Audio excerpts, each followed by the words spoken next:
মন্ত্ৰী অমিত শাহ ডাঙৰীয়া সকলো উৎফুল্লিত হৈ আছে অহাকালিৰ অধিৱেশনখন লৈ পেলাই কাৰণ অসমৰ ইতিহাসৰ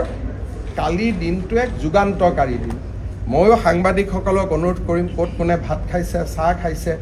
সেই ধৰণৰ নিউজৰ পৰিৱৰ্তে আপোনালোকে অসমীয়া হিচাপে এটা চিন্তা কৰক যে যিখন স্থানৰ পৰা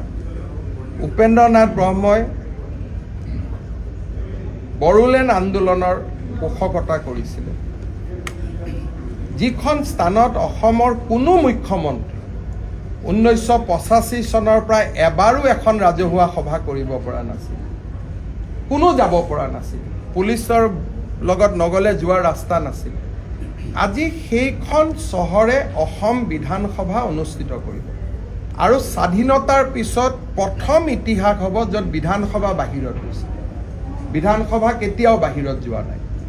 আৰু তাত আমি কি আলোচনা কৰিম ষষ্ঠ অনুসূচীক লৈ 6 শিডিউলক কেনেকৈ আমি ষ্ট্ৰেংথেন কৰিব পাৰোঁ কেনেকৈ জনজাতীয় লোকসকলক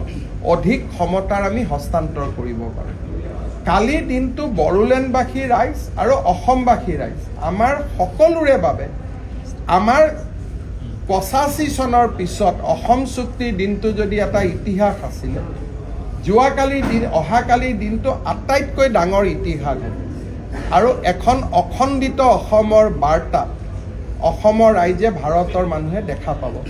মোদী ডাঙৰীয়া আৰু অমিত শাহ ডাঙৰীয়া দুয়োগৰাকী খুব উৎফুল্লিত দুয়োগৰাকীয়ে টুইটো কৰিছে আৰু মোকো তেওঁলোকে খুব জনাইছে যে কালিৰ দিনটো it is a very historical days গতিকে মই আপোনালোক সকলোৰে সহযোগিতা আৰম্ভ বিচাৰিছোঁ কোনে ক'ত ভাত খালে কোনে ক'ত চাহ খালে এইবিলাক কথাৰে